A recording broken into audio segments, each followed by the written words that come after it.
कशा आहात मित्रांनो?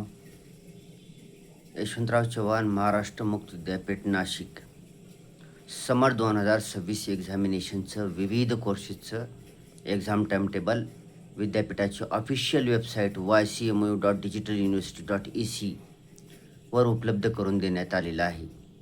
तुम्ही या ऑफिशियल वेबसाईटवर जाऊन सर्वात वरच्या साईडला एक्झामिनेशन टॅबवर क्लिक करून त्याच्यामध्ये मे 2026 किंवा समर 2026 या टॅबवर क्लिक करून तुम्ही तुमचा जो कोर्स आहे त्या कोर्सच्या पुढे क्लिक करून तुमचं एक्झाम टाईमटेबल तुम्ही डाउनलोड करू शकता.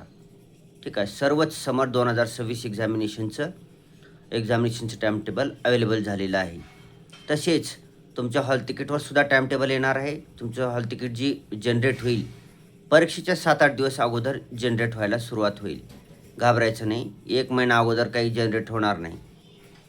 तरी पण तुम्ही चेक करू शकता. हॉल तिकीट या टॅबवर क्लिक करून तुम्ही तुमचं हॉल तिकीट आलेलं आहे का नाही ती चेक करू शकता. पहिल्यांदा एक्झाम टाईमटेबल डाउनलोड करून घ्या. त्याच्यामुळे तुम्हाला ऑलरेडी तुमचं परीक्षा कधी आहे काय नाही तुम्हाला कळून जाईल. ठीक आहे. काल दिनांक 5 मे 2026 रोजी MPSC मार्फत एक GR पब्लिश करण्यात आलेला आहे. तर त्याच्यामध्ये काय दिलेलं आहे की शिक्षक भरती, पोलीस भरती, वाहन चालक भरती ह्या भरत्या सोडून सर्वच राज्य शासनाच्या सरकारी जी नोकऱ्या आहेत त्या सर्व सरकारी नोकऱ्या MPSCकडे वर्ग करण्यात आलेल्या आहेत. कालचा GR आहे. सर्व टेलिग्राम चॅनलवर सुद्धा अवेलेबल करून देण्यात आलेला आहे. तुम्ही कुठल्याही टेलिग्राम चॅनलवर तुम्ही पाहू शकता. ठीक आहे.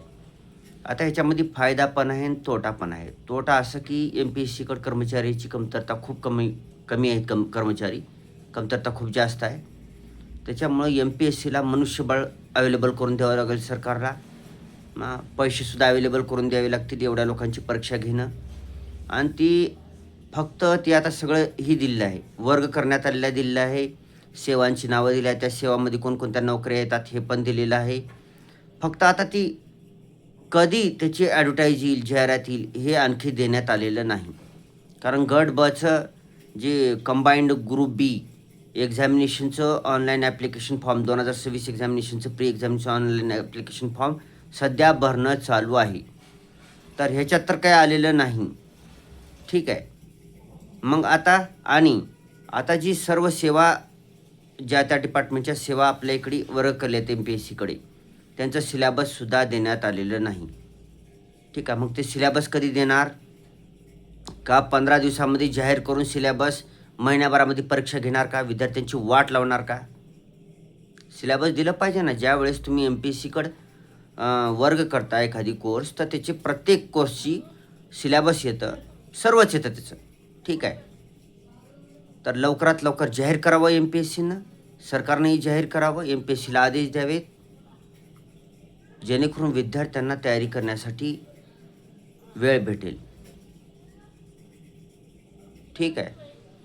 आणि त्याची प्रोसेस कशी असणार आहे ह्याच्याविषयी सुद्धा वेळोवेळी MPSCच्या ऑफिशियल वेबसाईटवर माहिती देण्यात यावी असं आपण MPSCला या व्हिडिओच्या माध्यमातून विनंती करत आहोत.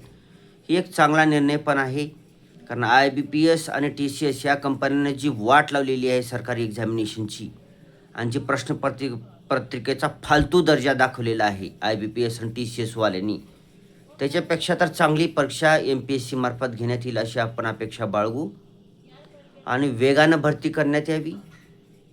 मागणीपत्र वेगाने मिळावं, जाहिरात वेळेवर यावी, रिझल्ट वेळेवर लावावेत व नोकरीसुद्धा वेळेवर मिळावी. नाहीतर क्लर्क भरती 2023 तुम्हाला माहीतच आहे किती वर्ष चालली ती भरती.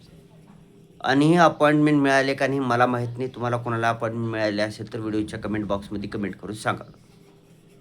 ठीक आहे. म्हणजे कही खुशी कही गम अशी कहाणी झालेली आहे कालच्या GR मार्फत. एक चांगला GR आहे. MPSCला मोठ्या प्रमाणात मनुष्यबळ पुरवठा करावा सरकारनं. हा GR काढल्याबद्दल आदरणीय माननीय देवेंद्रजी फडणवीस साहेबांचे खूप खूप आभार. कारण त्यांनी उपमुख्यमंत्री असताना ह्याच्यावर अभ्यास केलेला होता आणि MPSCकडे वर्ग करण्यात येतील सांगितले होतं. तसेच तत्कालीन मुख्यमंत्री आदरणीय माननीय एकनाथरावजी शिंदे साहेबांचे सुद्धा खूप खूप धन्यवाद, खूप खूप आभार. त्यांच्या काळामध्ये MPSCकडे वर्ग करण्यात सर्व सरकारी नोकऱ्या MPSCकडे वर्ग करण्यात येणार याचा निर्णय घेण्यात आले होता. आता महत्त्वाचं महाटेट 3 चित्रभरती प्रक्रिया चालू आहे. तर आता महाटेट कोण घेणार आहे ही जवळपास निश्चित झालेलं आहे. जवळपास म्हणतो, 100% नाही. कारण जे कालचा GR आलेला आहे 5 मे 2026चा, त्या GRमध्ये स्पष्ट लिहिलेलं आहे की शिक्षक भरती MPSC घेणार नाही. मग कोण घेणार? TCS घेऊ शकतं, IBPS घेऊ शकतं, किंवा नवीन कोणती तर सरकारी एजन्सी घेऊ शकते, किंवा प्रायव्हेट एजन्सी घेऊ शकते, किंवा जशी TET परीक्षा, टीचर एलिजिबिलिटी टेस्ट, TET परीक्षा जशी महाराष्ट्र राज्य परीक्षा परिषद घेते ऑफलाईन पद्धतीनं, तसेच महाराष्ट्र राज्य परीक्षा परिषद पुणेसुद्धा ऑनलाईन एक्झाम घेऊ शकते. त्यांच्याकडे कॅपॅसिटी आहे. ठीक आहे, प्रायव्हेट कंपनीच्या माध्यमातून कसे टेंडर काढून वगैरे. तर MPSC शिक्षक भरती घेणार नाही ही 100% स्पष्ट करण्यात आलेलं आहे. महाटेट परीक्षा TCS, IBPS, महाराष्ट्र राज्य परीक्षा परिषद पुणे किंवा इतर कोणतीही प्रायव्हेट कंपनी यांच्यामार्फत ऑनलाईनच घेण्यात येईल. जेव्हा केव्हा घेण्यात येईल त्याची काही तारीख कोणी सांगितलेली नाही, त्याच्याविषयी काही स्पष्टीकरण आलेलं नाही. कधीही होऊ शकते ती एक्झाम, महाटेट 4. ठीक आहे, नजीकच्या काळामध्ये कधीही होऊ शकते. ज्यांना कोणाला महाटेट 4 परीक्षा द्यायची आहे, शिक्षक भरतीची तयारी करायची आहे, त्यांनी आतापासून अभ्यासाला लागायचं आहे.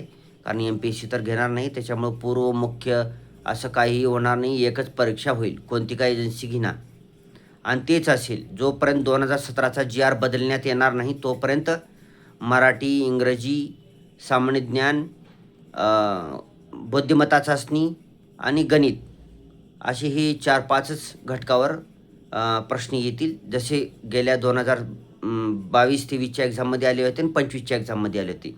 सेम प्रश्नपत्रिकेचा पॅटर्न असणारे कोणीही परीक्षा घेतली तर त्यासाठी अभ्यासाला लागायचं आहे. ज्यांना कोणाला शिक्षक बनायचं आहे, नाऊ ऑर नेव्हर. आता जी परीक्षा होईल त्याच्यानंतर पुढची शिक्षक भरतीची परीक्षा होईल ह्याची गॅरंटी देता येणार नाही.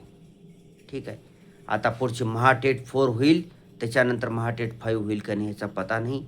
त्याच्यासाठी महाटेट 4ची ज्यांना तयारी करायची तिने आत्ता ताबडतोब तयारीला लागायचं आहे, अभ्यास करायला लागायचा आहे. आपण ह्याच्यावर अनेक व्हिडिओ तर बनणारच आहोत. ठीक आहे, थँक्स फॉर वॉचिंग. जय मराठी, जय महाराष्ट्र, सत्यमेव जयते, वंदे मातरम.